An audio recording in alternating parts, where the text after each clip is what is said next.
I found this scene really interesting because it's such a unusual environment. We're set up in a tent and we've got this kind of Hessian canvas feel to the whole thing. Sort of got a yellowy tone, and because it is that basically massive softbox around all of our talent, the way that they can approach lighting this is very different from how you could light a normal day interior scene. So I'm going to dive right into this. Starting off, these drapes that make one of the interior sleeping areas give us a little bit of separation and shape and help to focus us towards where our two actors are going to be coming through. I'm going to skip ahead to the next frame. And immediately the difference in color temperature between indoors and outdoors is massive. Also, the level is pretty extremely different as well. Much more greeny, bluey coming from outside and much more yellowy, orangey on the inside there. As they step through, we start to see the space that we're dealing with. And I will say this, actually, in The Witcher, they do a reasonably good job in most of their scenes of establishing the geography of any set that they're in. So here we see them come in. We can still see the entrance just there. We see people around the space, and as they move across, we're introduced to the person they're going to meet. And all of this geography becomes important later on because you need to know where people are positioned when there are multiple characters being addressed who aren't necessarily just neatly sitting next to each other. And I've seen this in some of the bar tavern scenes as well. They do a very good job of establishing where everyone is geographically within the location. And that can be something as simple as playing out a shot so you actually move through the space and you actually see where things are positioned, down to making sure that when you do a reverse shot, there are certain touch points which mean you can quickly and easily assign in your head different areas to different people, and those act as your guides. When the scene starts to move a little bit more, you know where the characters are and where the threats are coming from, where there might be something that you should be watching. So it's really interesting to see these shots play out and how they factor in the blocking and the lighting, because when you're doing that, when you are moving through a space and there are no cuts, you have to have the lighting working as the actors move, which can be really difficult. But something that people find out very quickly is you can light with less power, but often you need a lot more power than you would assume, because you need the fixtures to be further away, because you need to make sure that the fall off when your talent moves through a scene isn't dramatically obvious. And if it is dramatically obvious, then you're doing something wrong and it's going to become really apparent really quickly, unless you're doing very static shots where you can really define this is where my actor's going to be, he's going to move from here to here, and that's it. Then you've really got to pay attention to how the lighting actually, in terms of physics, plays across the scene, the fall off. As they pass through the tent, you get to see where the lighting is coming from, and it's pretty much this direction. There is certainly less level on this side, a couple of stops down from what you can see in the brighter areas, and you can see some places like just there, they've definitely doubled up on the fabric compared to the doorway, if you like. There's really not much in the way of practicals happening. We've got one candle just up there, but for the most part for the day scene here, it's all relying on the light that's coming through the fabric of the tent. And as they pass through, we then switch to a side-on shot of our actor just here. Light is most definitely playing on this side of his face, and you can see this area at the top is really bright. So that area is certainly illuminating the top of his head. You can see he's got all over the top just there, quite a lot of top light, and there's a lot coming from this direction towards him as well. And you can see on his neck just there the shadowing, so it's all coming this way, and then on that side everything is dropping off, not to black. I mean, the whole tent is a big softbox, so you're gonna have a hard time controlling that, especially if you're trying to let the audience see different areas. But by positioning the lights outside and by doubling up fabric or even laying some black over the top of it, you can certainly shape where you need to. The area behind her just there is super bright.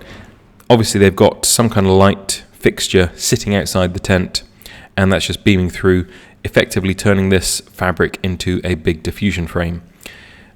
She is being played very dark. There's not really much of an edge on her, just a little bit. She's getting from the top, where we just saw light coming in at the top a moment ago. But she's not silhouetted, she's just really down, and there's nothing in her eyes either. So it's not like we're getting some of the dramatic scenes that we saw earlier in the episode. Reversing the shot, back towards the princess. Can't remember what her name actually was, the lion cub of Sintra. We see a big catchlight in her eyes. That's an enormous catchlight. It's basically just the side of the tent, I imagine, at that point. And she's getting pretty much flat lighting. There isn't really any shaping around her face, apart from her hair occluding some light just there. And under her chin, it's not like the light's coming in right underneath, just there. It is slightly toppy, not massively, because we haven't got much of a nose shadow, but just enough that she has a jawline, and you can see actually in the eyes most of the catchlight is in the top part just there, so it is definitely above. Plays out with what we saw in the actress if they are using the same setup, because that light was just above her head. In the background, get rid of that for a second. In the background we've got layers going on, so they are pushing another light source through at the top just here. I'm going to mark this in red. I know I do red for negative mostly, but just to be more obvious here, I reckon there's another light source at the top just there, and that's basically just to give something in the back, and it seems like there's something just behind her here which is pushing a little bit in this direction. So these sources are helping to give just enough level so that we can see our people moving around. This guy's going to become relevant later on, and then just the shape of the tent and a bit of interest also helps to cut her out. If it all went across to this tone, then this tone is actually kind of the same as her. If this was black and white, it would kind of blend into one, but we do have a bit of color contrast with the tealy green just there and the tent fabric in the back. You can see they've doubled that up on that side, and then that's a single layer just there. So using this environment very much to their advantage to be able to light without having to bring lots of fixtures inside. It does feel like there is some atmosphere in this room as well. Slight level of haze, but nothing crazy, and there aren't any shafts of light for us to really pick it out. It's just giving a bit of density to the environment and helping to bleed out a little bit where we don't want to go off to complete black. So it just gives that base level of something in the air. Now we get to see, again, a slightly wider shot, and immediately you can see in the background we've got a relatively bright area. So call out a fixture over here. There's something over here, as we've already established. I feel like whatever is over here is a little bit higher than we're seeing in this frame, so probably coming in up there, down like this, and then above just here I think there's another fixture blasting through as well. This is all down in level. They've got more fabric there. There's lots of interesting little pops and things in the background, rugs on the floor. It's quite an interesting set just to take in, even though you are focused very much on what's happening at the front with these guys. Not tons of modelling on the faces, level down the side, but the ratio is much, much lower than some of the other scenes we've seen, where you have a much more extreme ratio between the highlights and the shadows. We're occluding the light completely. Behind these things down there, we do drop off to a really decent black level, but most of the frame is sitting in the midtones, really. It's just one patterner, but lots of different textures and things that help to separate out. Very green in the back, actually. Keep looking at that. She's, again, really down, and we've got a massive spot just there. Very likely that they've got those sky panels again, although if it is genuinely an outdoor scene, then maybe they're using HMIs. But I feel like if you had a S360 up that side, an S360 over that side, position them a little bit further back and just blasted them at this fabric, you'd probably get that effect. So works. And you can see the haze here. It's really bleeding out around this highlight across her hair, and level coming down just there, so you get a really decent shoulder. And she doesn't lose all that much in her face. She's looking down, but she still has a pretty good level actually across the side of her face just there, which is impressive. And I guess on the other side you still have a lot of return from all of those other fabric areas. So now we step to the side slightly, and we're seeing her hands from, rather than the front just there, completely from the side. See our guy who came in the first scene, and he has really good shaping. Not crazy ratio here, but enough that one side is definitely down compared to the other. And then you've just got that pattern of different texture in the background, and she's caught on her arm just there. All of that goodness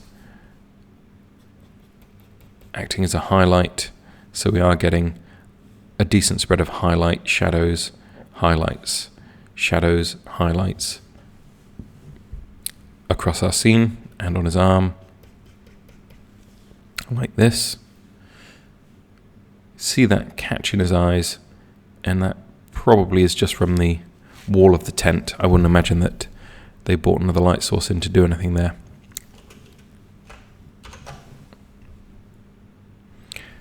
This is cool. So we've flipped around on the other side now, so almost from his point of view, but slightly further to the right. And you're getting a decent level drop on her. We've got this dark area in the back. Dark wood starts to come into play, and it's all helping to frame her up so she pops with those highlights down her head just there, across her face, across her nose, chin, lips. All of that is catching a nice highlight, and that's playing against the wood just there, so we can really clearly make out her features because of those highlights that are catching. They've done a really good job of feathering here. We've got this super duper hot spot where the light seems to be beaming in, and then another one just here, which is probably what's edging her so well. And then it's feathered off all down here till we get to really dark down in the corner. But it draws your eye to her. And this guy, I don't know, he's just kind of almost part of the wood in the background there. He's not really doing that much. Directionality wise, everything is pointing at her face like this, and this just catching from all of the side of the tent just there over, and then back, remember, is to the darker area of the tent, so it does make sense. That's really nice. We see our controversial little character here, and he's getting just side lit there. Not a massive ratio, same as we've seen. Not really much to add to that. Interesting that when we're looking at this, we're down at his level. We're not particularly looking down on him. We've actually dropped down so that we're at head height for him kneeling just there, which is really low. Now, all of this has been during daytime, and they're able to light from the outside of the tent, illuminate that canvas structure, and create all of their layers by using fabric, pointing the lights into the fabric that they want to create a light source from, and then occluding it, and then making sure they're cutting it from others. When we move from day to night, everything really changes. We've got hardly any practical sources within the tent during the day, just those candles and that little brazier thing down there. Move to night, obviously everything moves to being candlelit, firelight. People's skin tones change pretty dramatically. We're much richer orange compared to that slightly yellowier, pinkier tone that everything took before. and we're motivated by candles again, but also various fire pits around the tent. You can see in the wider shot just there. They were established earlier, but now they're dotted around, and they're actually really quite blown out, so they aren't necessarily throwing too much more level in to balance that. If you want to balance fire so that when you look at it, it isn't super white, then you've got to bring a lot more light in so that you can stop down and still keep a level across the scene. A couple of things that I want to draw attention to, starting with the wide shot, because it helps us to establish where everything is and what our sources are. There are lots of candles dotted around the room. There's also these little fire pits around, but I want to look at this pole just here, because all down the side you've got a highlight, and that means there's a light source which is coming in this way. And you can see on the top of that table we've got complete illumination. On the leg of that table just there, got illumination, which could be from the fire pit, but there's not tons on that leg, and there's not tons just there. So although these are giving a certain amount of level, they aren't necessarily lighting the whole place up. And there are a few places in the background where you can see, say, into this sort of sleeping area of the tent, and again this area just here, that whole section, and even down the side just there, inside the tent, there appears to be some light hitting. They've probably got a couple of light sources in those tents just to light them up to help layer everything, so we've got a base level in the back and then something brighter inside those, like there's someone asleep in there and they've got their own candle or something. But it just looks nice when you've got that layered up. All of the wood around the room is cool because it gives you these dark areas. So you've got all of this shape of the structure, which really helps with layering. I mean, it just gives it a lot more interest. If it was all one tone in the back, it would be really boring. Now, where before we had all of the light coming in from outside, now the inside of the tent is being illuminated and is not giving anything in and of itself. So it takes on a completely different character and looks a lot smoother compared to what we were looking at. Before you could see the sort of weave of the fabric. Now it looks like a much smoother fabric because it's not having light push through it and you're not seeing those variances of highlight and shadow where the weave falls. Got really dark areas and some really bright areas around these fires. And it's all starting to get a bit chaotic as well. So when we flip back a couple of frames, got panic in our eyes, we've got that little catch light happening just there. Light is coming in reasonably straight actually. So it's not feeling super toppy. It's just coming across and you can see it's catching under her nose. If it was even slightly top, then it wouldn't catch under her nose like that. And indeed, if you look at the highlight in her eye, you really start to see where the light is positioned. Always come back to this. Looking at that, it's on sort of the lower half of her pupil, sitting just there. And it means that that light source is kind of just about head height, maybe slightly higher than eye level, but not all that much. And it could be a slightly big source as well. It's not likely that they're using a spotlight for this, so you can see it's a relatively big highlight in her eye, and that just tells you everything you need to know. It's just sitting there blasting across. It's not very frontal. It definitely is hitting her from the side. You've got a really decent shadow here where her hair is flagging off that light from hitting her chin, and the fall off from the key side to the fill side of her face is pretty rapid, although we are getting some little catches just here, but not loads. Candle has a huge flame. They're probably using candles with multiple wicks. You see this a lot in films where they're having to use candlelight as some kind of practical, and it does need to play in some way on the scene around it because you're bringing so much more light than the candle can output. You need the candle to actually be brighter than it naturally would in order to compete and sit in the scene. In that scenario, you will find candles with multiple wicks, burns with a bigger flame, and yeah, means you get more out of it. In the world that we live in today, a lot of people will be shooting on cameras that can perform very well at pretty high ISOs. So you might approach this differently from the way that a full-on production would approach this, where they do have enough power available in their light sources to do what they want. Lighting with candles is incredibly difficult. It has been done. So Barry Lyndon is obviously the arch example of low-level lighting with practical sources with candles and just using a super fast lens to capture it and try and get that natural feel. But what you're going to find very quickly if you're just trying to light with one candle is it's actually a fairly hard source and it jumps around. So if you're going for a really stylized look, yeah, it's nice to be able to say that, yeah, you can just light with a candle, go to ISO, whatever, 6,000.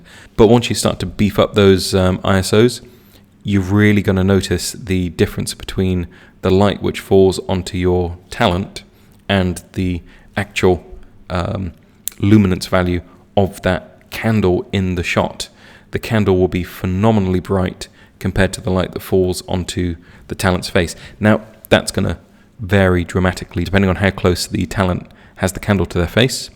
But even if you imagine it's, say, 6 inches from their face, take it 12 inches from their face, and you're going to see an exponential drop off in the level. You're starting to get into inverse square law there, and that's going to have a massive effect. Because of that, if the candle's illuminating their face enough at this distance, and suddenly they're holding it at this distance, the candle will be far too bright and not enough light's going to be falling on their face. Also, the further away you pull that candle, the harder the light source appears on their face, because effectively it's a smaller source. As you bring the source closer, the distance to subject is reduced and the perceived softness of the source on the subject is increased. I'm going to be making a video on how softness and hardness actually play out in lighting, but it's something which I find knits into lots of other areas, so even lensing. So the distance to subject is actually the more important factor in all of this, and that's what determines how the lens works, how the framing works, how the lighting works. And once you start to appreciate that and see how that falls across the scene, then you can really start to be creative with how you light things up. In any event, going back just here, we get a bit of a sense of the variation in level that I was talking about, because you've got a practical in the back, and this practical just here is playing on the tent, but look at how much level it's actually casting there. It is super low compared to all of this happening up here. So that's what's happening with like a sky panel or something, just lighting up that entire area. Bang. Probably our actress and probably the back at the same time.